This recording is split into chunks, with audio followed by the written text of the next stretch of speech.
Mungkin bukan melarang kali, tapi gak ada yang dokumentasi pada saat itu. Iya katanya di dalam petugasnya. Padahal ada yang dokumentasi Ada. kalau Iya, menurut ada. kalian berdua. Ada. Oke.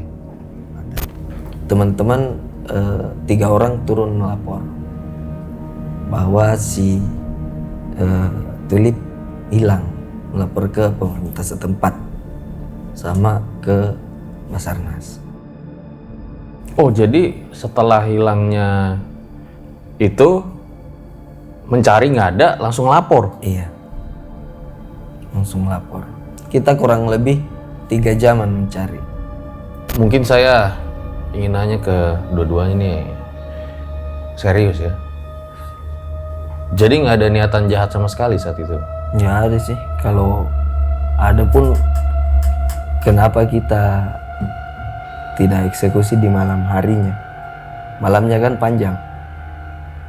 Sementara pas hilangnya dia kan setelah kami packing.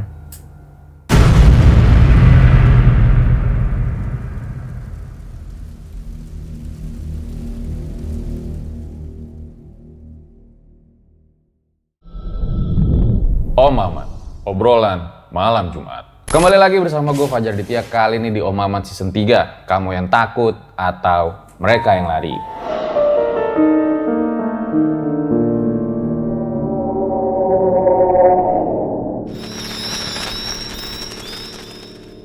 Kayak biasa guys, malam Jumat waktunya sama narasumber. Kayak biasa juga kalau di RJ5 nggak ada setting-settingan. Kalau cerita kayak gitu ya kayak gitu aja. Nah, pada malam kali ini agak sedikit berbeda. Jadi kemarin itu kan cerita tersesat 4 hari di Gunung Abo sempat viral ya.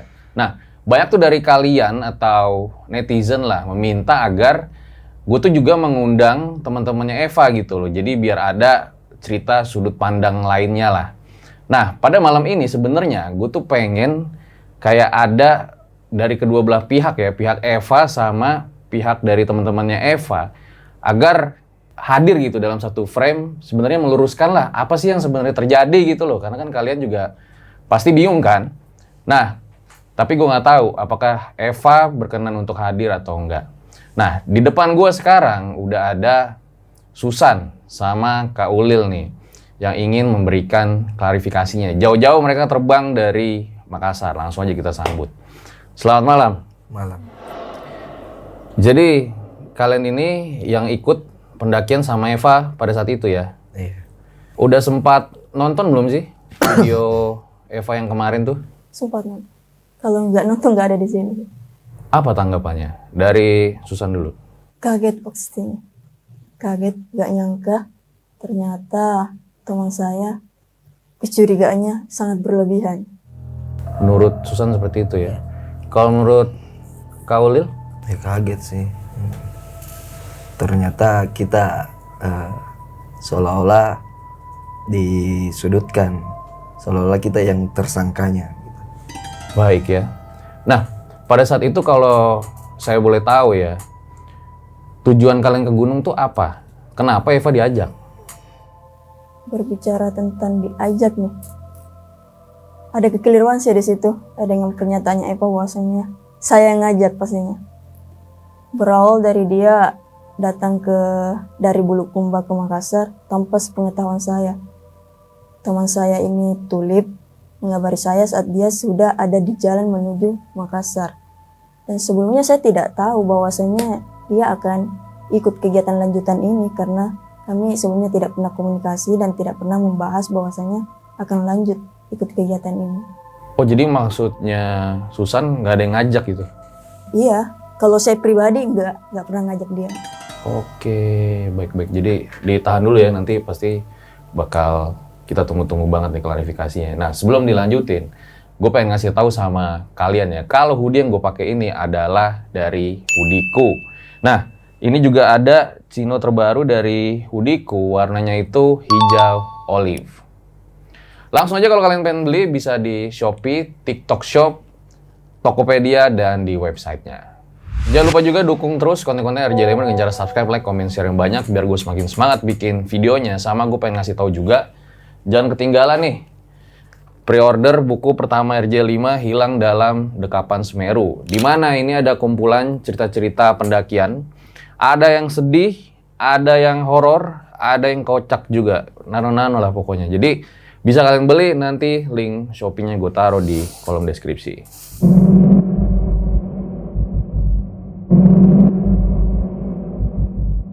So, gue rasa langsung saja berikut adalah ceritanya.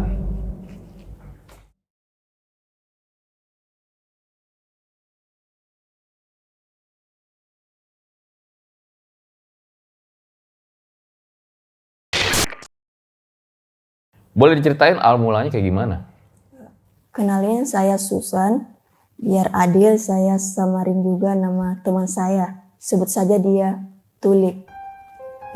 Saya dengan Tulip itu pertama sejak kelas 1 SMK. Sebelum ke Bukit Abo, sebenarnya ada banyak tempat yang pernah saya datangi bersama dia. Kami pernah ke hutan pinus Tala-Tala. Bahkan dia beberapa kali nginap di tempat saya di PMI Kota Makassar. Selain itu, saya suka mengikutkan dia di berbagai kegiatan-kegiatan sosial yang dilakukan oleh PMI Kota Makassar itu sendiri.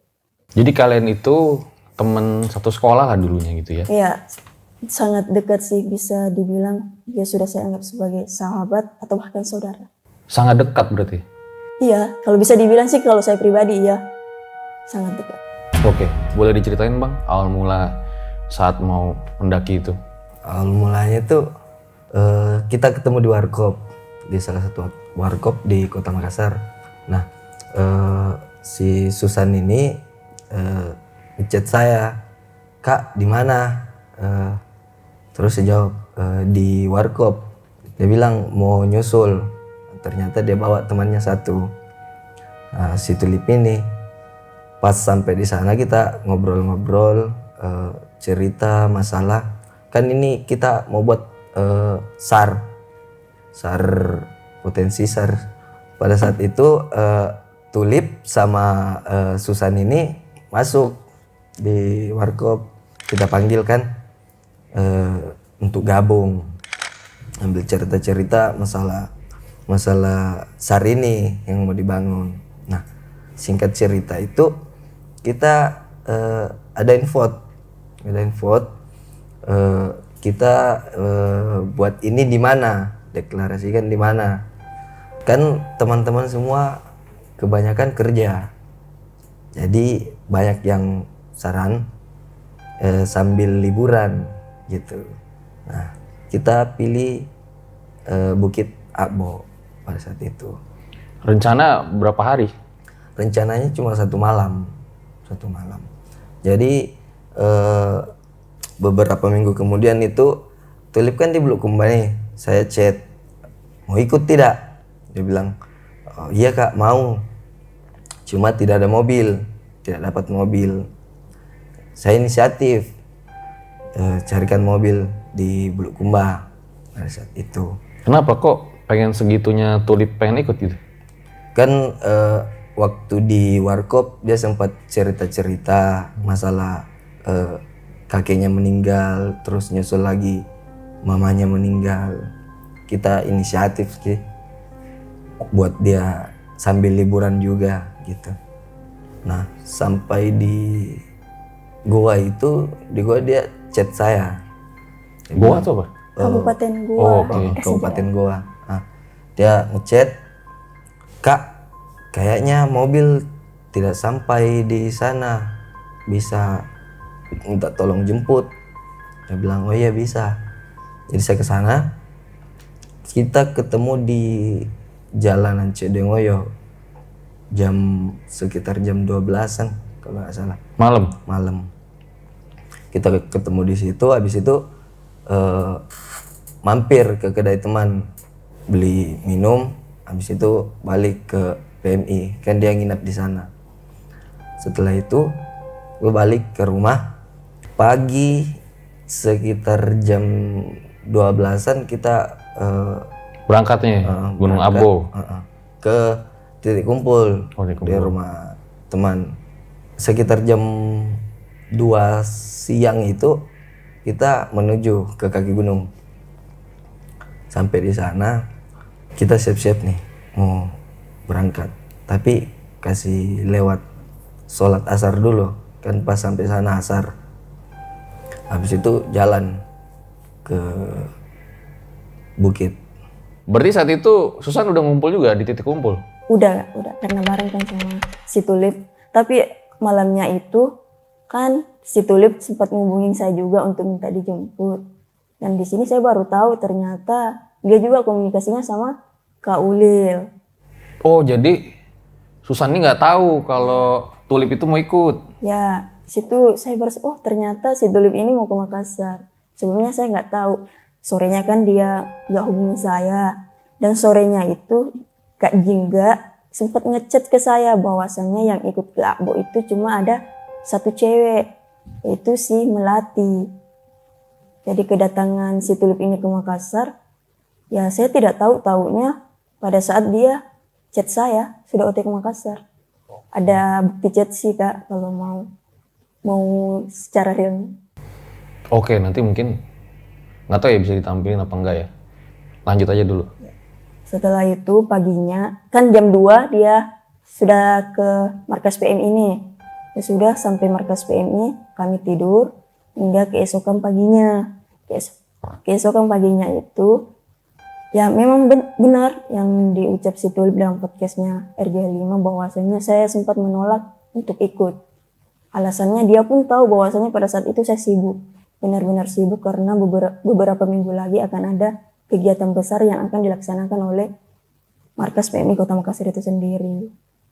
Setelah itu, saat saya menolak untuk ikut, Tulip berkata, dia jauh-jauhku dari Bulukumba masa ndak ikut Ki? Nah, begitu. Jadi saya jawab, oke, aku kerja balik kerjaan udah selesaikan ini. Yang artinya, ya udah saya selesaiin dulu nih kerjaan saya. Nah, gitu. Setelah saya gitu, dia sempat ini bercanda-bercanda sama teman-teman saya di PMI, bahkan sempat makan nasi goreng. Dan pada saat itu, saat saya menuju titik kumpul, di situ saya pinjam motornya teman saya. Bahkan sempat dipinjamin juga sepatu untuk si Tulip karena katanya dia tidak mau pakai sepatunya, takut sepatunya rusak. Setelah itu Loh, katanya nggak tahu ya. Waktu itu bilang sama Tulip supaya nggak usah ikut apa enggak? iya, saya sempat menolak ke dia. Enggak, yang nggak ikut Susan apa Tulipnya? Saya menolak untuk tidak ikut. Bukan bilang ke Tulipnya jangan ikut gitu? Enggak, saya cuma Tulip kayaknya tidak kerja deh, toh. Berarti maksudnya Susan yang nggak ikut? Iya, saya nggak. Bukan Tulipnya jangan yang ikut? Iya, tapi dia bilang gini, jauh-jauhku datang dari Bulukumba, masa ndak ikut Ki? Jadi ya sudah, saya tanya ke dia, ya sudah saya selesaikan kerjaanku dulu, kayak gitu. Dan kata takdirnya seperti yang dia bilang di podcast itu, demi Allah ya Kak, saya tidak pernah ucap itu. Hingga akhirnya dia kan mengira bahwasannya kami ke Akbo ingin melakukan perencanaan pembunuhan dia.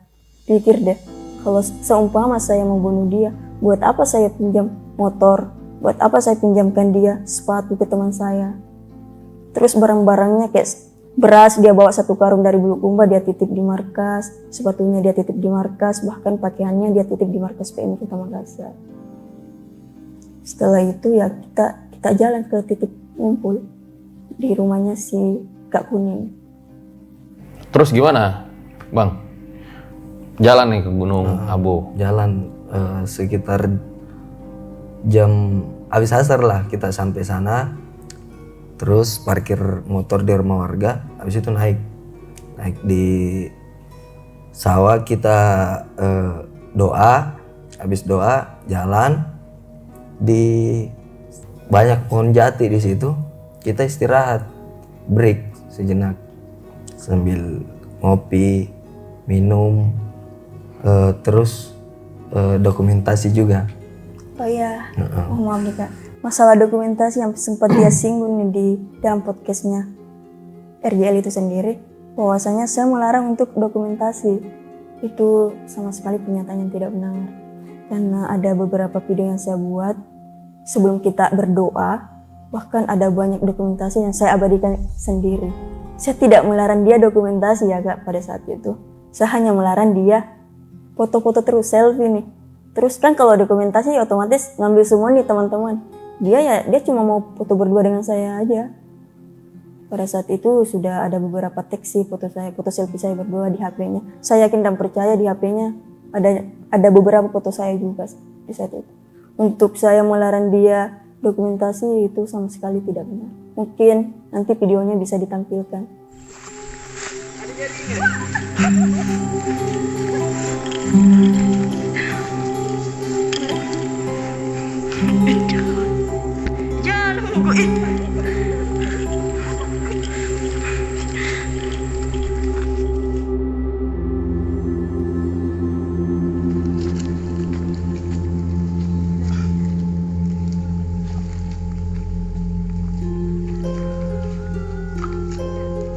Mungkin bukan melarang kali, tapi nggak ada yang dokumentasi pada saat itu.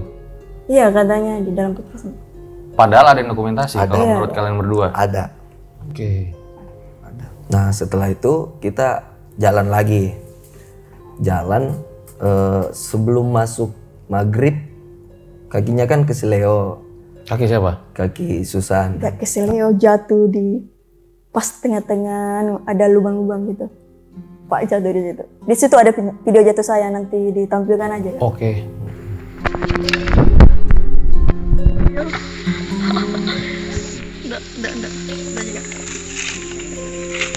Dan di situ kami masih ketawa-ketawa semua, bahkan si Tulip ini ketawa-ketawa, sempat teriak sih dari jauh. Panik enggak? Panik enggak? Ya panik lah.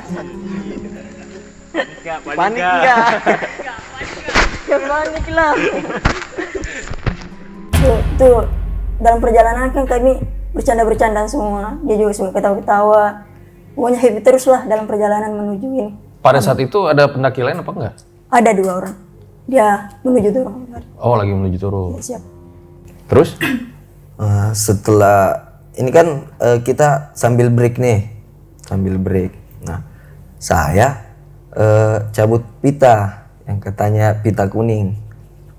Itu bukan pita kuning, itu tali rapia warna merah. Kan sebulan sebelumnya saya pernah ke sana buat survei lokasi Diksar. Ternyata jalurnya memang salah waktu itu.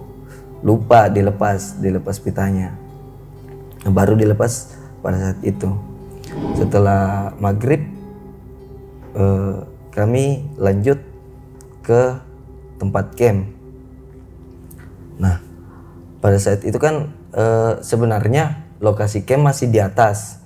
Tapi kita putusin buat camp di pinggir sungai karena waktu juga sudah malam. Terus dia kan keseleo juga, tidak bisa terlalu jalan gitu. Jadi singkat cerita abis masang tenda, yang lain prepare masak, si Tulip sama si Melati ini buang air, pamit buang air. Setelah itu balik ke tenda, suasana sih lumayan bagus ya, aktif semua malamnya. Kita habis makan langsung buat forum, bahas masalah ADRT. Terus setelah bahas masalah ADRT, di pertengahan itu si Melati kesurupan. Nah, teman-teman kan panik, jadi dibawa ke dalam tenda. Surupannya gimana? Cuma apa sih, nunjuk-nunjuk ke arah sungai, nggak ngomong-ngomong gitu. Apa itu sungai yang sama pas tersesat? Iya, sungai yang sama. Oke. Tapi ada suara dia keluarin? Nggak ada, Nggak ada. cuma nunjuk ke arah sungai, itu doang. Setelah Melati sadar, kita lanjut buat forum, kan belum selesai. Nah, si Melati ini tiba-tiba keluar tenda, jadi dibuatkan mie. Kita kasih makan dia, habis makan disuruh tidur. Ini jam berapa udah? Sekitar jam 4 kalau nggak salah. 4 pagi? 4 pagi. Oh, Karena kita sampai jam 5. Jam 5 subuh. rapatnya ya? Iya. Memang kayak gitu biasanya? Enggak sih, cuma kan kejar waktu juga kemarin. Saya ini juga enggak masalah bahwasanya di dalam podcastnya Stulip mengatakan kalau dalam forum itu semuanya pasif ya. Pasif, cuma dia yang aktif. Kurasa sih itu terlalu dia lebih-lebihkan, seakan-akan yang mengerti tentang organisasi itu cuma dia sendiri. Padahal pada saat forum ya semuanya aktif seperti biasa, mengeluarkan pendapat, bertukar pikiran seperti itu. Kan kalau dari pernyataan si Tulip di podcastnya itu seakan-akan yang tahu tentang organisasi, alur organisasi itu seakan-akan cuma dia.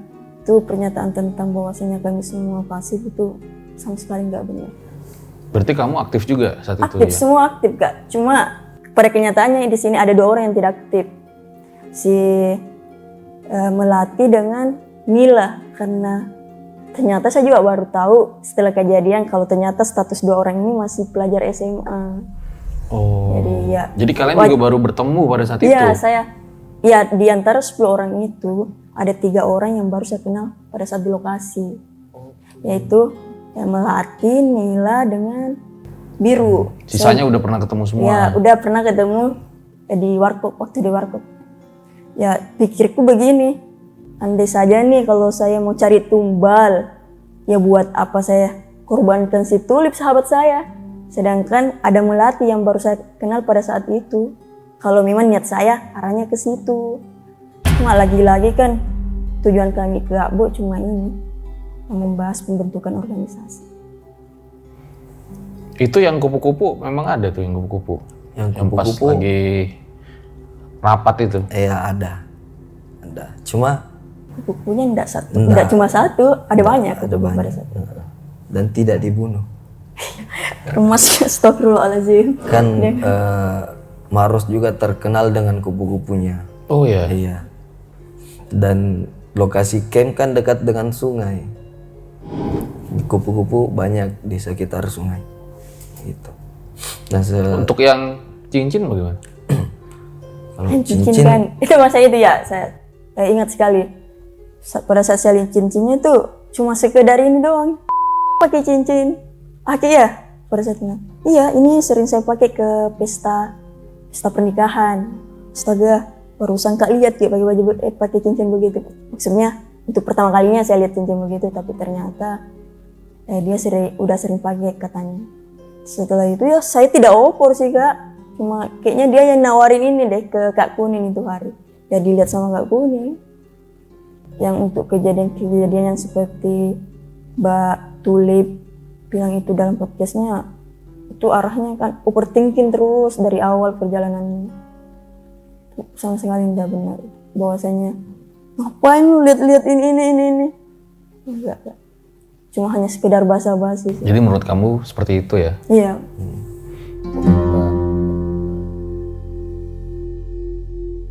Buat kalian yang punya pengalaman horor nyata, bisa kirim cerita kalian ke email rj5 atau DM Instagram rj5.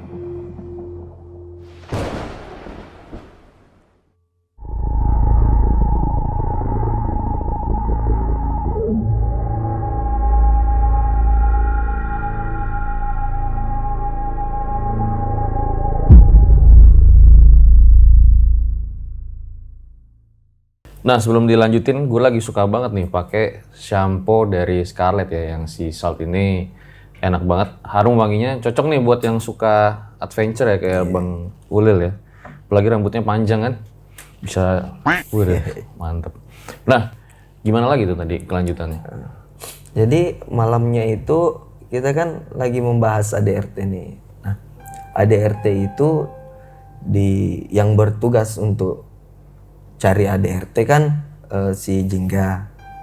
Saya cuma disuruh ngeprint. Nah, pas selesai itu kita jam 5 subuh itu teman-teman tidur masuk tenda semua. Saya tidurnya di depan tenda. Terus jam 6 kan kata dia saya dibangunin, cuma kan nggak bangun. Yang bangun itu si Biru nemenin dia ke buang air besar. Nah, saya bangun sekitar jam 8, jam 9 bangun, terus ke jalan-jalan muter-muter, ke sungai juga, sempat keramas juga. Habis keramas saya panggil si Tulip sama Biro buat kembali ke tenda. Mau ngapain lagi niatnya? Sarapan. Kita sarapan. Ternyata pas sampai di tenda masakannya belum jadi. Yang masak itu si Kuning sama Tulip bantuin masak. Sambil masak teman-teman semua juga dokumentasi, foto-foto segala macam. Nah singkat cerita itu habis makan si Tulip pamit kencing, buang air. Jadi kita lanjut forum pemilihan ketua. Yang terpilih itu si Jingga. Nah, terus sambil forum ini si Tulip pamit buang air kecil. Pamit kurang lebih sekitar 5 menitan. Teman-teman sadar kok Tulip lama. Nah, disuruhlah si Melati nyusul. Pas sampai di lokasi ternyata sisa sendalnya doang, orangnya hilang, tahu kemana. Nah pas hilang itu kita mencar buat nyari, mencar. Saya sama Kuning turun ke perkampungan. Kita pikirannya positif ya, mungkin dia turun duluan. Kan posisinya kita juga sudah packing mau balik. Jadi kita turun sampai di bawah di perkampungan, ternyata tidak ada. Jadi kita balik lagi naik, sambil nyisir naik sampai sekitar jam 4 teman-teman 3 orang turun melapor bahwa si Tulip hilang, melapor ke pemerintah setempat sama ke Basarnas. Oh jadi setelah hilangnya itu mencari nggak ada, langsung lapor? Iya, langsung lapor. Kita kurang lebih 3 jaman mencari, kurang lebih. Badasar. Nyari di mana aja saat itu? Nyisir sekitaran situ aja kan, rata-rata di sana tebing, jurang tidak ada. Oke ini kan sungai nih misal nih. Iya. Nyarinya di mananya? Sisir semua. Ini tebing-tebing semua ya? Kita radius 300 meter 400 lah kita nyisir. Ternyata tidak ada sama sekali, tidak ada jejak, cuma sendal yang terpasang di itu. Nah setelah melapor? Setelah melapor itu Kalian turun? Apa masih ikut nyari? masih ikut nyari. Kita ngecamp lagi semalam di malam Senin. Di malam Senin itu yang pertama datang sekitar jam-jam 11 dari SAR Pramuka 2 orang. Terus 11 apa pagi? 11 malam. Oh malam. 11 malam. Terus disusul sama BPBD, Damkar Maros sama pemerintah setempat. Disusul naik sambil mencari juga. Nah, paginya masih mencari sampai jam 6. Berarti malam itu nyari juga ya? Iya, sempat nyari juga di hari pertama di malam Senin. Kamu nyari juga? Ya, saya di tenda, Kak. Di situ saya dibawa oleh Pak RT untuk ini ke Batu Besar. Di Batu Besar itu saya dibawa ke sana. Beberapa teman sih. Terus tangan saya ditempelin tuh di Batu Besar itu. Sebelumnya kan dinyalahin api ini dibawa. Lalu tangan saya ditempelin sama Pak RT di Batu Besar. Terus Pak RT-nya bilang, "Nak, kalau teman tak ditemukan dalam kondisi apapun, kembali lagi di sini. Bawa ayam sepasang, 1 betina, 1 jantan." Sehingga akhirnya 2 bulan kemudian saya kembali lagi di sana, Kak. Oke, bentar dulu. Nah, setelahnya? Setelahnya itu kan di hari Senin ini, di hari Senin polisi juga ikut naik waktu itu. Kita disuruh turun di jam 6 sore, suruh turun semua. Lokasi camp kosong, kita cuma buat shelter. Terus sampai di bawah teman-teman sudah diinterogasi juga, ditanya-tanya sama polisi, sama pemerintah setempat juga. Jam 10 malam saya mau naik, Pak RT sama Pak RW dan Sekdes melarang. Saya mau naik karena takutnya kan Tulip ada di lokasi camp dan ternyata dia tidak melihat teman-temannya, begitu. Jangan sampai dia kira kita ninggalin dia, kan gitu. Sempat debat mulut juga sama pemerintah setempat, dan akhirnya warga lokal sana yang naik buat jaga malam. Ini di mana hari kedua? Hari kedua saya di rumah Pak RT.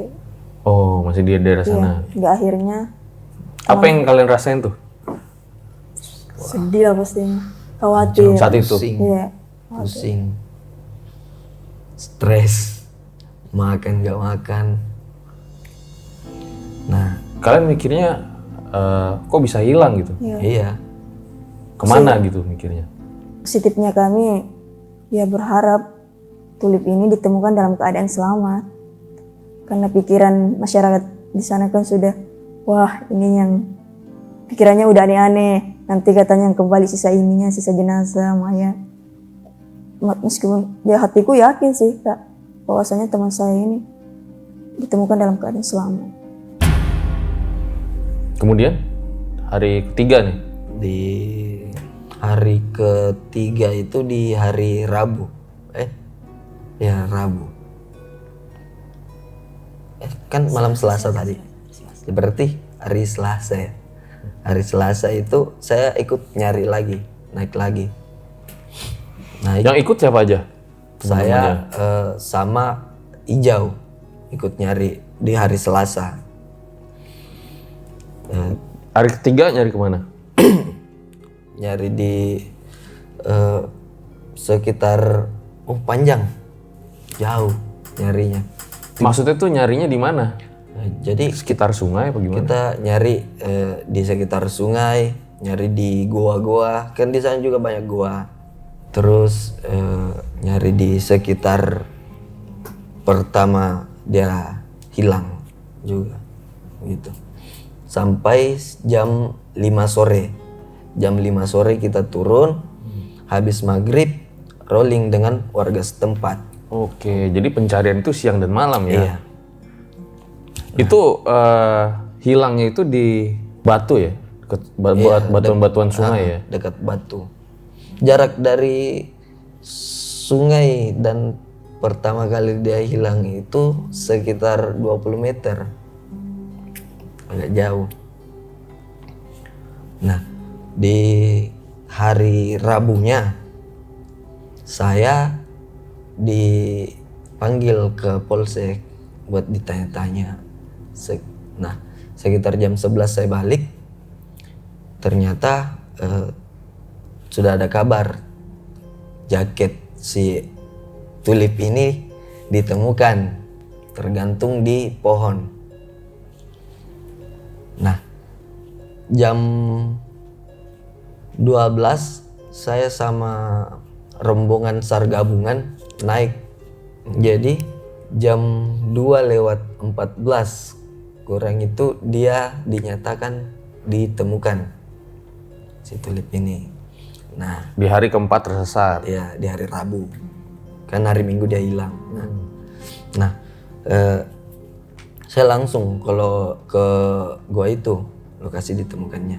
Nah, pas sampai sana, yang pertama saya cek itu kakinya, karena kan dia tidak pakai alas kaki. Nah, terus habis itu dia dievakuasi ke Tando. Jadi dia diturunkan dari, kan itu goa agak nyerong turun dari, kalau naik turun lagi ke sungai. Nah, sampai di sebelah sungai di Tando, dibaringkan di Tando, dilihat ternyata banyak luka, ada di kepala, di tangan, lecet. Ini yang udah ketemu rame-rame itu ya. Yang rame-rame. Terus saya tanya, masih kita ingat Kak? Kan takutnya dia geger otak kan kepalanya. Iya. Kan kita juga mikirnya dia hilang mistis gitu. Takutnya lupa. Setelah percakapan itu sudah tidak ada. Terus tidak ada apa? Tidak ada percakapan lagi. Jadi itu percakapan terakhir sama dia? Iya. Setelah itu tidak ada. Saya ikut sama SAR gabungan untuk bawa tandu sampai di puskesmas gitu. Sampai di puskesmas dia kan langsung dirawat. Saya kembali ke rumah Pak RT gitu. Kamu di mana pada saat ditemukan? Dia sudah ada di rumah, diamankan sama senior-senior saya di PMI, di sebelah rumahnya Pak RT. Saya dipisah sama mereka semua. Kenapa? Kok bisa? Enggak, karena itu hari kan keadaan saya drop. Banyak yang nanya-nanya. Itu hari juga banyak wartawan sih.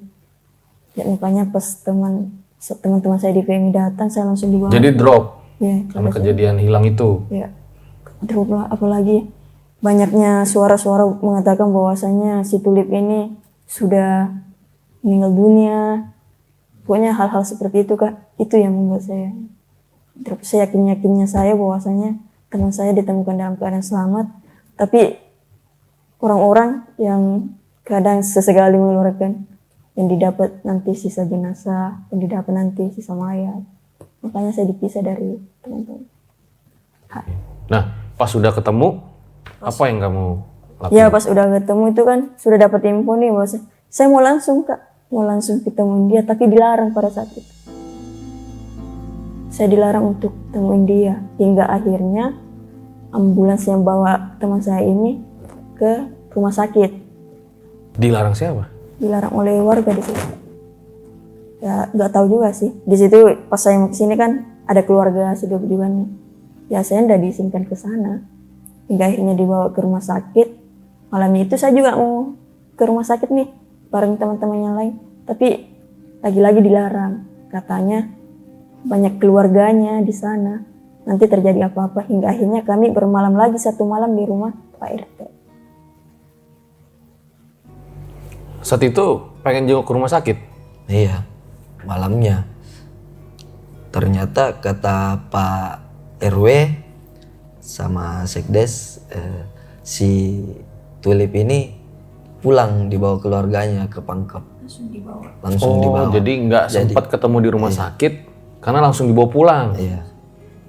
Oke. Langsung dibawa pulang. Lalu? Kita nginap lagi di Pak RT semalam. Karena HP juga ditahan. Ditahan semua. Nanti besoknya kita ngambil HP di Polsek. Baru balik. Balik ke rumah masing-masing? Iya. Kalau saya baliknya ke ini, ke PMI. Oke, ke markas ya? Ya, markas. Nah ini mungkin yang bikin netizen itu jadi bingung ya. Kenapa semenjak dia itu hilang, sampai dengan hari ini kalian itu nggak nemuin sama sekali? Iya. Saya sudah mencoba hubunginya sih Kak. Pertama lalui WhatsApp. Cuma itu hari nomornya belum aktif, chat-chat pun belum aktif, hingga akhirnya saya hubungi dia melalui DM. Saya mulai hubungi DM, hari-hari itu nggak dibalas, padahal bikin story di Instagram. Saya chat terus hingga akhirnya dia balas, tapi responnya yang apa ya, nggak sesuai ekspektasinya saya sih. Seakan-akan ya seperti dia menghindar. Setelah itu bahkan saya mencoba meminta nomor aktifnya di salah satu teman SMA saya juga. Bahkan saya pertanyakan hampir setiap saat bertemu dengan teman saya si R. Saya tanyakan, si Tulip di mana? Katanya masih di Bulukumba. Hingga akhirnya saya menunggu dia ditangkap tapi enggak pernah ini. Intinya sih sudah mencoba untuk menghubungi. Nyoba juga? Nyoba juga. Sampean? Bukan cuma saya sih, semua teman-teman Dari ya. WhatsApp, DM, tidak ada yang dibales. Nggak dibalas sama sekali kalau sampean? Enggak. Ada teman Teman sih juga, juga. ada yang sempat dibalas, tapi nantilah ditampilkan di ini. Ada bukti chatnya sih. Nggak pengen datang gitu langsung ke rumahnya? Jauh ya? Ya Bulukumba ya jauh. Jauh. Berapa jauhnya mungkin yang nggak tahu? Sekitar 4 sampai 5 jam lah.